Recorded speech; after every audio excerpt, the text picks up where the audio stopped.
Al Jazeera Podcasts. Today, Israel's launched hundreds of attacks inside Syria since Assad's fall. The situation has been quite tense in the last couple of hours as the Israelis struck the Ministry of Defense in the Syrian capital, Damascus. One Al Jazeera correspondent has been to southern Syria to find out what is happening there and reports on what we might see next. I'm Manuel Rapalo, and this is The Take.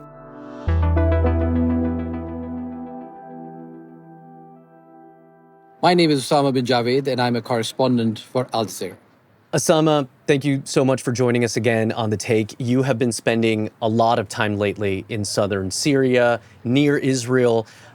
Before we jump in, can you explain where you are right now and maybe bring us up to speed on what's been going on? Right now, I am in Damascus. I have just arrived here after a 6-hour road trip, and what you're seeing behind me is the Damascus skyline, and the sun is setting behind us after a very long day and a very tragic day because the number of deaths in southern Syria is going higher. Fighting in the early hours of Tuesday between Syrian government forces and armed groups they call outlaws. More than 30 people have been killed and over 100 wounded in the fighting over the past few days. And there's a town specifically that's been in the headlines that's sort of central to this story right now. It's the town of Suwayda. Can you tell us a little bit more about this place, its population, its history? Well, Suwayda is in southern Syria. It is home to the largest number of the Druze community, a religious minority sect which calls Syria its home, a community which has been not the most favored communities, let's say, to put it mildly, in the last 50 years or so during the Assad family's rule. A community which again has felt threatened after the fall of the Bashar al-Assad government. And what we're seeing now in the last 4 days is clashes between the Druze community and the Bedouin community. And those have escalated to a point where the military had to be called in, and Israelis also struck that area. Right, when we first reached out to you on Monday, Israel had attacked Syrian tanks in Suwayda, and there were more Israeli strikes on Syrian government forces that took place on Tuesday, just a few hours before we got on the line with you. We are now speaking to you on Tuesday, July 15th. What has been going on over these past few days? Well, just in the last 2 hours or so, there have been at least 3 more Israeli strikes. That in addition to the ones that we saw last night and this morning, Israel is continuing to strike Syrian government forces and especially heavy weaponry, including tanks, as they've moved closer to Suwayda to try and bring the situation under control. Again, this is Syrian sovereign territory, which is under attack by Israel.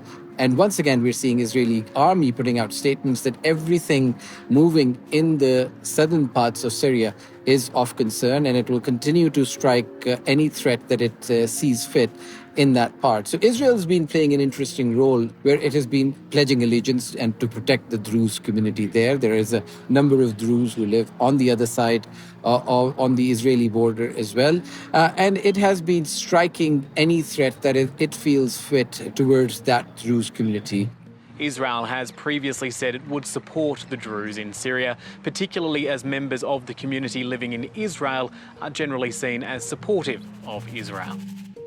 So in a fragile country with a delicate balance of a very diverse ethnic, social, religious, sectarian divide, this further exacerbates those tensions, especially at a time where there's a new government in Syria trying to bring all of those sides together after nearly half a century of rule by the Assad family. This clearly is a developing story. There's still more that we expect is going to happen in the hours ahead. I do want to read a statement that was put out by the Israeli government.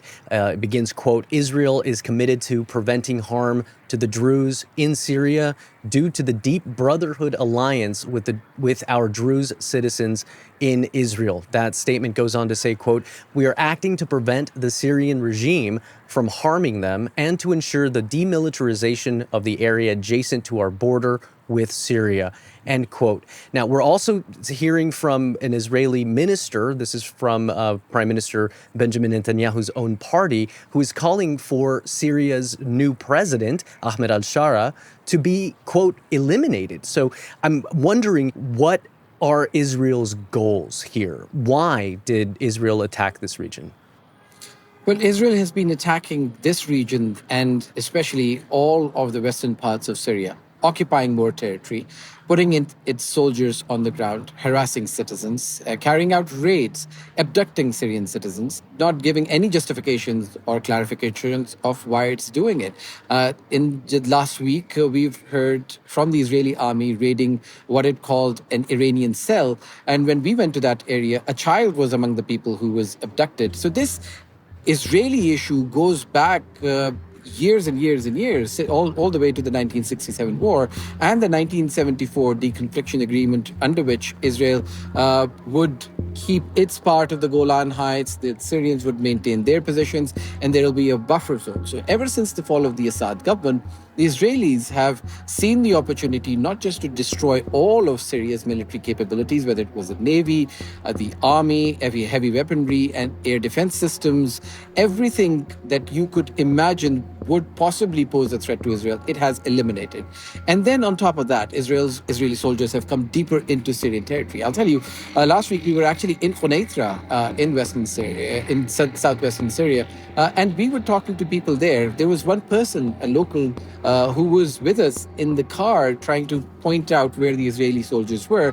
We saw tanks in February there. Now those tanks have been replaced by drones. And there was a drone that came all the way to the windshield of our car, and that person hid their face because he said that all of that area, there's facial recognition software that Israelis are using on Syrian territory, and there was a raid on some people by Israeli soldiers because there were people from outside of Quneitra who came to visit them. So there is a population in southwest Syria, in Quneitra, in Daraa, in Suwayda, who are feeling threatened. There are people who protested against the Israeli forces, and at least one person was killed when the Israeli forces opened fire. So again, this is a country in a flux. This is a country overcoming, against all odds, a rule by a family which continued to overpower the aspirations of the people by brute force. And now, as it is trying to find its soul and social cohesion, it has this threat by Israel, not just taking over land, not just harassing people, not just building bases and outposts, but also, crucially, going after very important resources, including the shared water basin between Syria and Jordan. Certainly a lot of confusion, a lot of concerns from news teams on the ground that, as far as we've been able to see. And I want to ask you about that response by Syria's new government. But before we do, I want to back up to something that you said. You were giving a little bit of historical context here. It's not only attacks from Israel. There's also been fighting between local Bedouin groups and the Druze population there. Now, based on what you've sort of said with the history there, what's been happening? But this all started, this particular clash. And again, there have been tensions between the Druze and the Bedouins and the Druze and the Syrian government for the last few weeks and months. This all started on Friday when there was an abduction by one side. There was a counter-abduction by the other side. And then the tribes went against each other with heavy weaponry. Armed groups from the Druze and Sunni Bedouin tribes began fighting on Friday. Abductions and attacks by both sides prompted the government to send reinforcements to defuse the situation. This is Bedouin tribes who are obviously trying to exert their influence, not letting go of their areas and their areas of influence and their power, and then the Druze community exerting its pressure as well. And everyone and every pressure group in Syria is armed to the teeth, especially after the fall of the Assad regime, because the weapons were essentially out in the streets. We ourselves, when we were driving through Syria, saw not just rocket launchers, but tanks and other heavy weaponry just lying along the roadside. So everybody has weapons. This fight got so intense between the Druze and the Bedouin that more than 24 people were killed. So the Syrian army said, we're going to send reinforcements and we will try and bring the situation towards a calmer set of events. And what happened was that the Syrian military, now under the Ahmed al-Sharaa government, it was ambushed and 18 of its soldiers died. And since then, there was much heavier reinforcements were sent. Heavy weapons were used to try and bring the situation under control, including grad rockets and machine guns and even drones that they have. The situation was sort of under control earlier in the morning. Syria's defense minister later announced a ceasefire agreement in Suwayda, which was reached through negotiations with unnamed local leaders there, adding that military police have been deployed in the area to oversee troop behavior and discipline. And then the fighting reignited. There are still clashes which are happening between the Syrian government forces and Druze militias. More with Osama bin Javaid after the break. Osama, as you mentioned, you're in Damascus now, but you've also been traveling from one end of the country to another here where you are in Syria. All the while, you've been speaking to Syrians at every stop of the way. What are they telling you about how they feel about the future of Syria now? Well, you see, I've been covering Syria since the fall of the Assad government. There was a lot of hope and angst. And I think now the equation has turned on its head, that there's more angst than hope, because people have had time to grapple with what they have. They see a government that is now in charge, which is trying to hold together a whole array of people who come from very hardline fighting factions. They're seeing some sanctions lifted, but economic recovery is still very slow. They're seeing the internet is not really up to speed as what they would have expected. Most parts of the country don't have electricity for more than a few hours a day. The water levels are going down, and there's in many parts of Damascus, you won't get water every day. You'll only get it a few days a week. So yes, people are still hopeful. There's a lot of people who are coming back, trying to rebuild their cities and their homes. People from refugee camps coming back to their areas to try and see what kind of damage awaits them. And everybody holding their breath because they want to rebuild. They still have hope. They want to come back to the places they call home. But there's so much devastation and destruction. And there's so much of rubble that needs to be cleared before any reconstruction can begin. And then, of course, you have these issues of local gangs and fighting groups who say that they want to be part of the central government, but they still are not letting go of what they see as their power structures. So it is an array of issues and problems that Syria is facing, and it's people who've gone through more than a decade of a civil war, who finally thought that there is going to be respite, are still clinging on to hope, but it is wearing thin. And like you said, it's been less than a year since the fall of the al-Assad regime. Amidst this chaos, amidst these Israeli strikes that you have described for us, some might say that this is an ominous sign for the Syrian government and what's ahead. How isolated right now is this violence? And do you see this as a troubling sign for maybe things getting worse? Well, it is a manifestation of a delicate balance of a fragile peace. So this government has its work cut out for it. Although the United States have been involved in brokering a peace agreement between the Kurds and the Ahmed al-Sharaa government, there are groups that have laid down their weapons, and heavy weapons have been taken over by the Syrian army. But this goes to show, and don't forget that on the western part of Syria, you've got a large Alawi community where there were massacres which were committed earlier, last few months ago, and they are still waiting for justice, and inquiry has been underway for a while. And I was in eastern parts of Syria where there is still ISIL pockets. We were in a town where we saw ISIL flags on a motorbike. Which is, again, a sign that there are lots of fracture points. And it is a delicate house of cards that this government is trying to build on. So it will require time. It will require resources. Like you said, the Syrian government has their work cut out for them. I do want to read you a statement that was published on Tuesday by Syria's foreign ministry, which says that Syria, quote, reaffirms its unwavering adherence to its legitimate right to defend its land and its people by all means permitted under international law. The question here is the Syrian government prepared to deal with these outcroppings of violence? Well, we've seen that they have been trying. It's not for a lack of effort. It's just for the stack of problem that keeps getting bigger. They have to make sure that the Alawite community, which for the last 5 decades was seen to be in charge, is both protected and does not take steps against the writ of the government.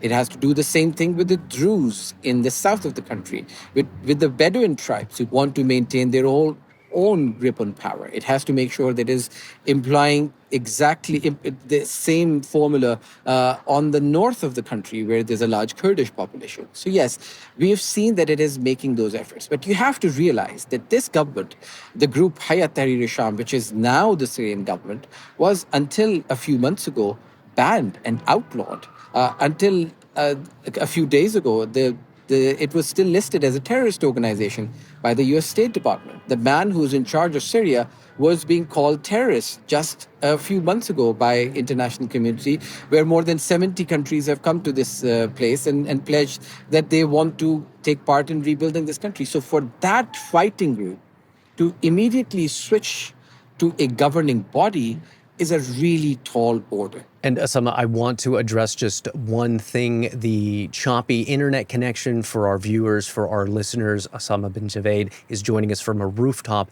in Damascus, Syria. These are the sounds that you hear from the city around him. It's the reason that the internet sounds a bit choppy. We've actually had quite a bit of a hard time trying to reach you these last few days. Part of that has been the challenges regarding the internet. Part of it has been the fact that you've been traveling. I do have one more question for you before we let you go.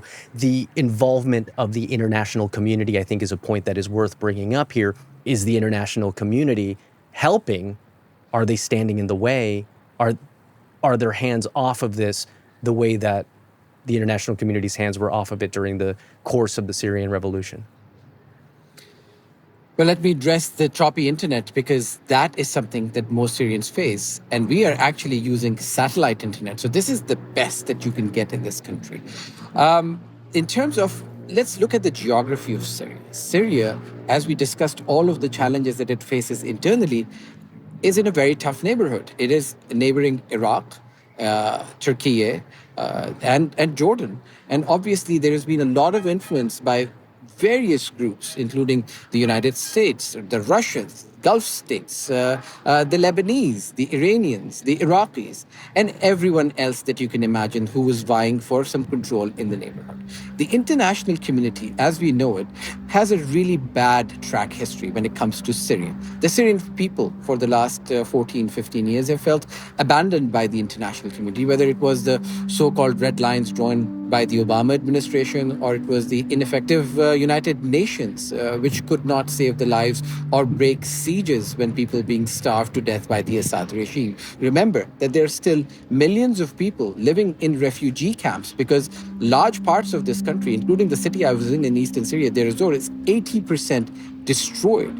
In order for you to go into a neighborhood, you need to find a track that you can go onto, because you don't want to step on a mine. I saw somebody's hand blown off just yesterday because they went into a field and touched something and it blew in their face. And then I saw an ambulance outside of that hospital waiting for an hour, just trying to find a stretcher because the hospital had no stretchers. As night falls, it did not have any electricity, and the dim lights were coming from the batteries the staff had charged in the morning. The head of the provincial administration is paid $60 a month. This is a surgeon who's in charge of an entire province. So, as I said, these challenges are huge. They're everywhere you look. And it will require a lot of effort, not just by Syrians, but by the international community to come in, lend them a hand, and help them to try and rebuild this country. Thank you so much for joining us today on The Take. Thank you very much for having me. And that's The Take. If you're short on time but want to catch the highlights, check out our YouTube Shorts. We post quick clips with the best moments from our episodes that you won't want to miss. It's a great way to stay connected, so check them out. And I'll see you tomorrow.